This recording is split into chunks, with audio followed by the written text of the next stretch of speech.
It's Jenn and Nikki. It's Sixx Sense. Got Amy Lee on the phone today. Hi, Amy. Hey, what's up? How you doing? I'm doing real good. So where are you right now? I'm in the nursery. I'm at home. Yeah, at home where I am a lot of the time these days. So it's baby Jack, right? Yes. How old is he? He's 3 months. Oh my gosh. You're still in like the squishy stages. He's so incredible. He grows so fast, though. Oh, I know. I had to dump a whole bunch of pictures off of my phone this week because it already is like at capacity. We cleared our phones, completely right before he was born because we knew we were going to be taking lots of pictures. But anyway, I was looking through all this stuff and I saw pictures of like the first and second week, and I was like, wow. Like, I've been looking at you so much. Like, I feel like you look exactly the same, but he's totally growing before my eyes. Yeah, and then you either post a picture or you send a picture to like one of your friends, and they're like, "Oh my God, he's so big." You're like, "No, he's not. No. He looks exactly the same."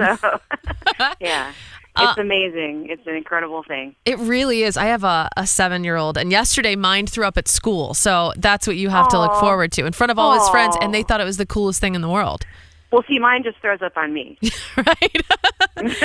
Did you find that right after you had him and you were like, did you go to the hospital? Did you do a hospital thing? Yes. When you were in the hospital right after you had him, did you feel like you were in a bubble, like a life bubble? That's cool. That's a cool way to put it. Yeah. I felt like I can't. It's weird. I'm a lyric writer, but I can't find the words to describe the way that it felt. It was insane. Like a new emotion. Yeah, it really was. And it's kind of like you're floating for a couple days. It was bizarre. Like, I realized, you're in a hospital. Hospitals aren't fancy. They're dark and, kind of, you're in this confined little room. And, man, it was as if I was in this beautiful, like, colorful garden, new world, like, just staring at him. It was so overwhelming, actually, when we left the hospital, the next day. And I hadn't seen, the outside world since before, and we got in the car, and it was sunset in New York City, and we were kind of stuck in traffic, but everything was so beautiful. It was just like I was looking at him, but then I would look up, and there's, this purple sky over the water and the skyline, and tears just streaming down my face. It's the most overwhelming emotion I know, and nobody ever really talks about it, and it's like I really want someone to be able to describe what that really feels like, and it's nearly impossible. But wasn't that drive home a bitch? Oh my God, the drive home from the hospital, you're like, just no one stop. Yeah, please drive as slow as you can. Do not break this child. Yeah. No, it's just really cool. I think it's work, and I don't mean to make it like it's easy. Everybody go get pregnant. Right. It's a job, but it's just a whole new level of love. And for me, that is so much more the overwhelming thing than any work that's involved. There's totally work. We're totally up at night. It's not like it was before, but it's so much more enriched. It's really cool. I'm loving being a mom. Do you feel like having him kind of brought out a whole other side of creativity as far as songwriting goes? I really do. I can't take credit for the whole thing, but I feel like he's a creation. He's the most satisfying thing I've ever created, and it really feels that way, and it kind of stimulated that thing in me and made me want to create. I felt like that when I was pregnant, too. Yeah. Just extremely creative. I wanted to be in my studio, and I wanted to be listening to music more than ever. And when he was born, too, that first week, there's a lot of being awake, in the middle of the night. And all I wanted to do was sit in this chair that I'm sitting in right now and just hold him and listen to music and just feel feelings. Right. It's funny how that does that to you. And I definitely feel like it inspired a lot of creativity in me. What's your go-to lullaby when you're sitting there with him?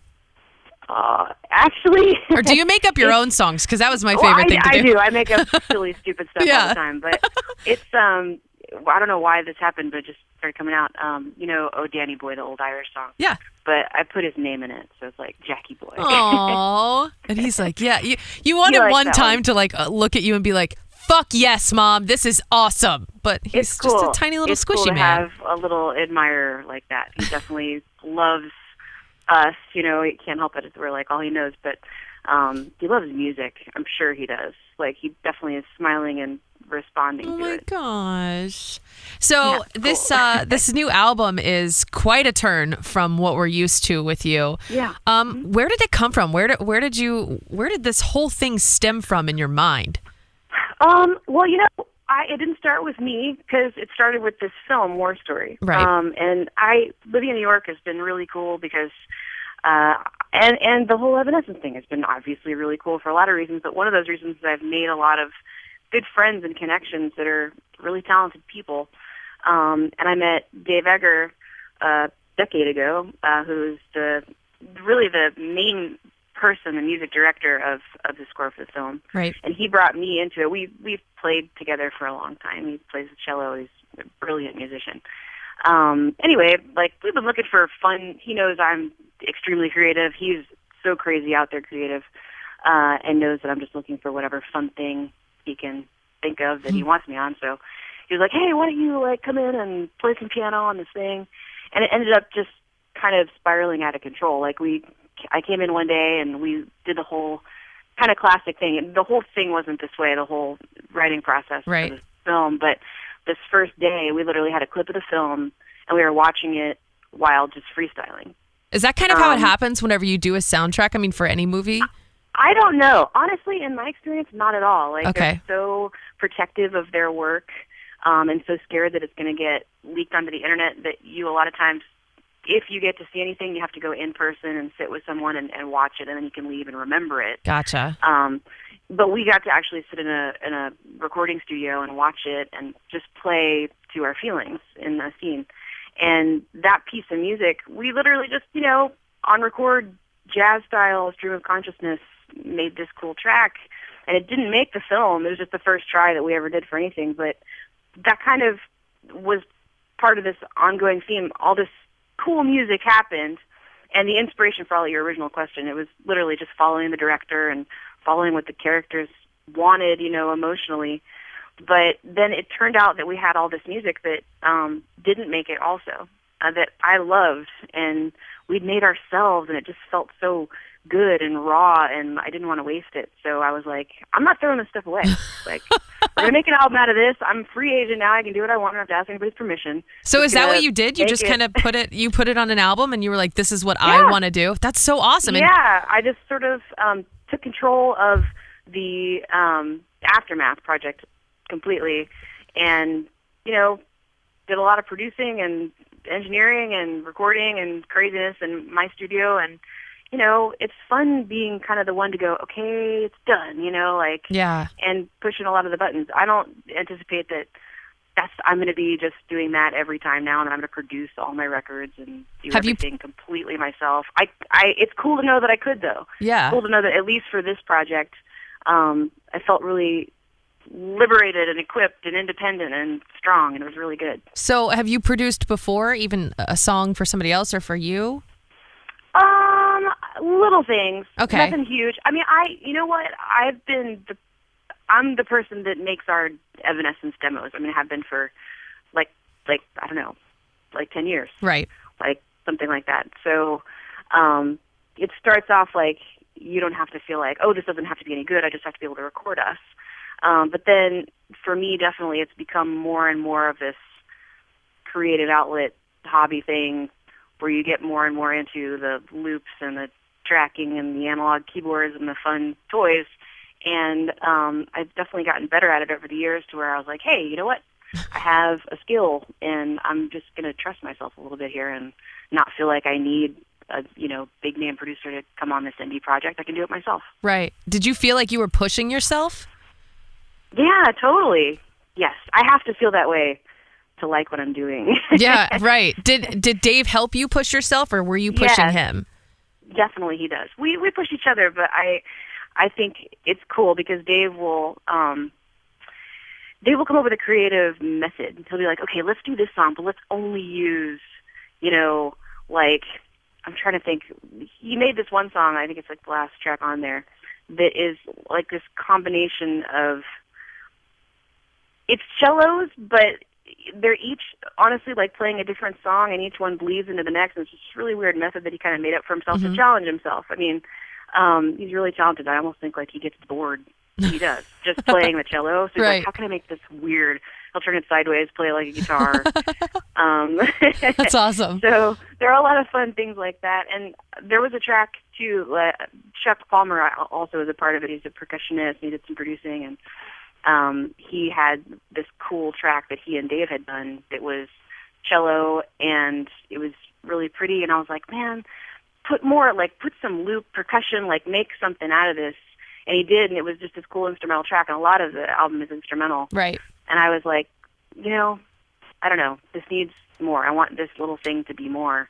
And it was interesting. It was a different thing for me to put out a song that it's not like a full song, like there's vocals on it, but it's not like there's any chorus or verse or anything. Right. I kind of imitated Dave's idea of the blurring and the blending, and I just recorded myself without listening to other vocals, like just each time singing a new song on top of the track. So it kind of just poured out of you. Threw them all together and took out the parts that didn't work, and that's what you're hearing. Like, it's kind of just happened in a weird, natural way. That's kind of hard to explain. No, and it makes perfect sense because that's exactly what you hear. So you definitely got the message across. It's fantastic. Tell me a little bit about Lockdown. That was the last song that we made for the film.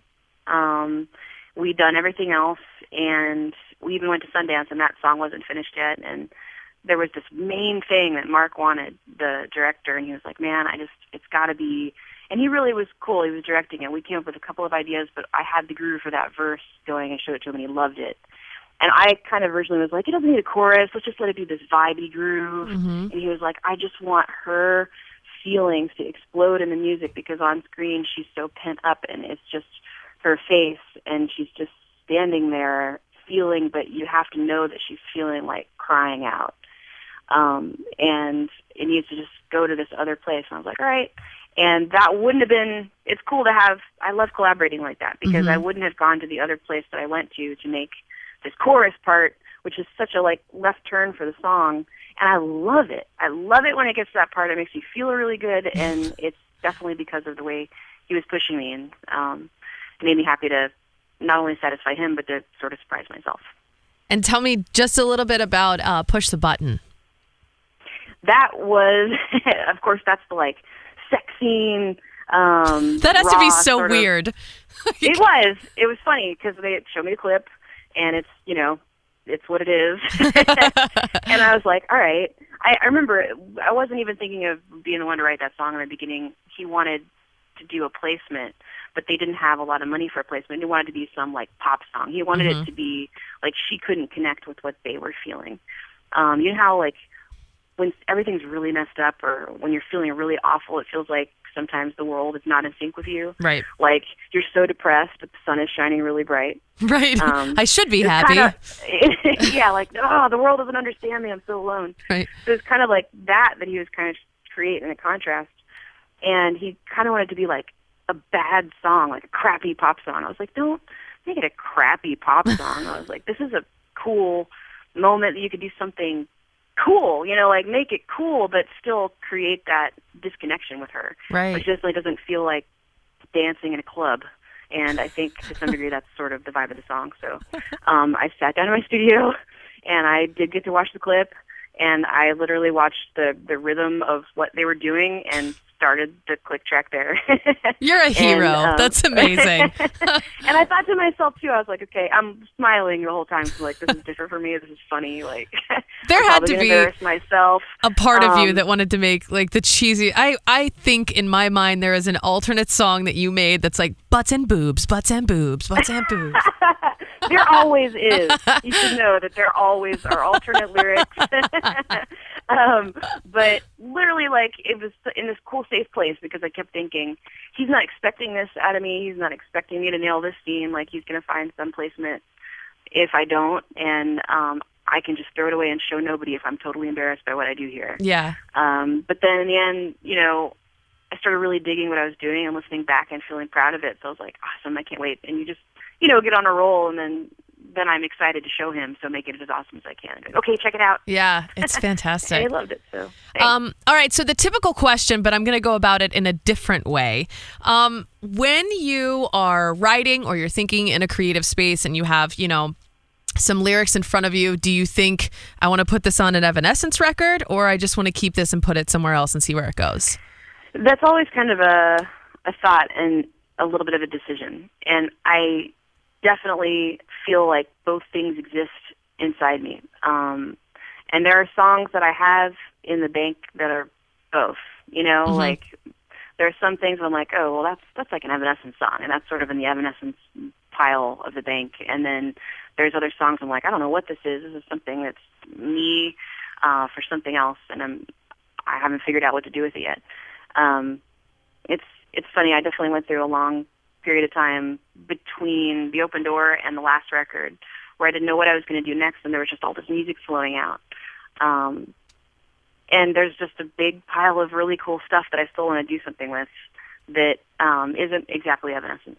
So definitely more things to come out in the future. Yeah. Well, you know what? If nothing else, I would take it as such a huge compliment. I was thinking about this. I'm like, I wonder if she's annoyed talking about it. But at the same time, it's kind of like people are really into the band, and they want to know what's going to happen. So I hope that you take that as a compliment and not something like, please stop asking me. No, I do. Thank you. It's kind of frustrating sometimes if you read the internet ever about anything.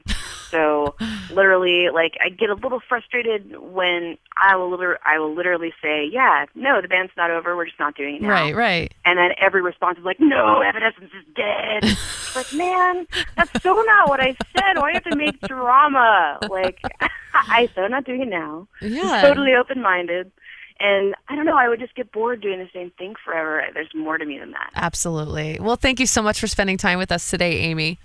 Thank you. Thanks for taking the time.